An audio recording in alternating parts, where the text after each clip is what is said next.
భారత అంతరిక్ష యాత్రలో మరో చరిత్రాత్మక ఘట్టం ఆవిష్కృతం కానుంది. భారత వాయుసేన గ్రూప్ కెప్టెన్ వ్యోమగామిగా ఎంపికైన శుభాంశు శుక్లా అంతర్జాతీయ అంతరిక్ష కేంద్రానికి ప్రయాణం కానున్నారని కేంద్ర ప్రభుత్వం ప్రకటించింది.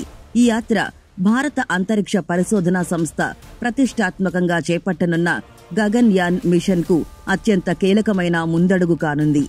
ఈ విషయాన్ని కేంద్ర అంతరిక్ష సాంకేతిక శాఖ మంత్రి డాక్టర్ జితేంద్ర సింగ్ వెల్లడించారు. భారత వ్యోమగామితో కూడిన అంతర్జాతీయ అంతరిక్ష యాత్ర వచ్చే నెలలో జరగనుంది. దీని ద్వారా భారతదేశం తన అంతరిక్ష ప్రస్థానంలో ఒక నిర్ణయాత్మక అధ్యయనాన్ని లిఖించబోతోంది. గగన్యాన్ సన్నాహాలు, ఐఎస్ఎస్ యాత్ర, రాబోయే ప్రయోగాలతో భారత అంతరిక్ష కలలు మరింత ఉన్నత శిఖరాలకు చేరుకుంటున్నాయని పేర్కొన్నారు. గత 8 నెలలుగా అమెరికా అంతరిక్ష సంస్థ నాసా, ప్రైవేట్ అంతరిక్ష సంస్థ యాక్సియం స్పేస్ వద్ద గ్రూప్ కెప్టెన్ శుభాంశు శుక్లా కఠిన శిక్షణ పొందుతున్నారు. యాక్సియం స్పేస్ నిర్వహిస్తున్న AX-4 అనే వాణిజ్య యాత్రలో భాగంగా ఆయన ISS కు వెళ్లనున్నారు. ఈ ప్రైవేట్ మిషన్ కోసం భారత్ సుమారు $60 మిలియన్ పైగా చెల్లించినట్లు సమాచారం. అమెరికాలోని ఫ్లోరిడాలో గల కెనడీ స్పేస్ సెంటర్ నుంచి స్పేస్ ఎక్స్ సంస్థకు చెందిన ఫాల్కన్ 9 రాకెట్ ద్వారా ఈ ప్రయోగం జరగనుంది.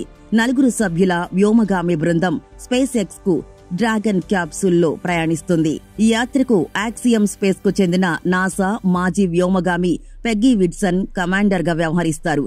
మిగిలిన 2 సభ్యులు పోలాండ్ కు చెందిన యూరోపియన్ స్పేస్ ఏజెన్సీ వ్యోమగామి స్లావోస్ట్ ఉజ్నాన్స్కీ, హంగేరీకి చెందిన టిబోర్ కపు మిషన్ స్పెషలిస్టులుగా ఉంటారు. 40 ఏళ్లు గ్రూప్ కెప్టెన్ శుభాంశు శుక్లా ఈ మిషన్ లో పైలట్ పాత్రను పోషించనున్నారు.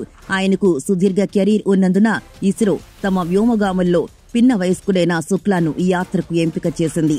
1984లో సోవియట్ సోయుజ్ వ్యోమ నౌకలో రాకేష్ శర్మ అంతరిక్షంలోకి వెళ్లిన తర్వాత సుమారు 4 దశాబ్దాల అనంతరం అంతరిక్షంలోకి, ముఖ్యంగా ISS కు వెళ్తున్న తొలి భారతీయుడుగా శుభాంశు శుక్లా నిలవనున్నారు. ఈ యాత్ర కేవలం చరిత్రాత్మకమే కాకుండా వ్యూహాత్మకంగా కూడా ఎంతో ప్రాధాన్యత సంతరించుకుంది.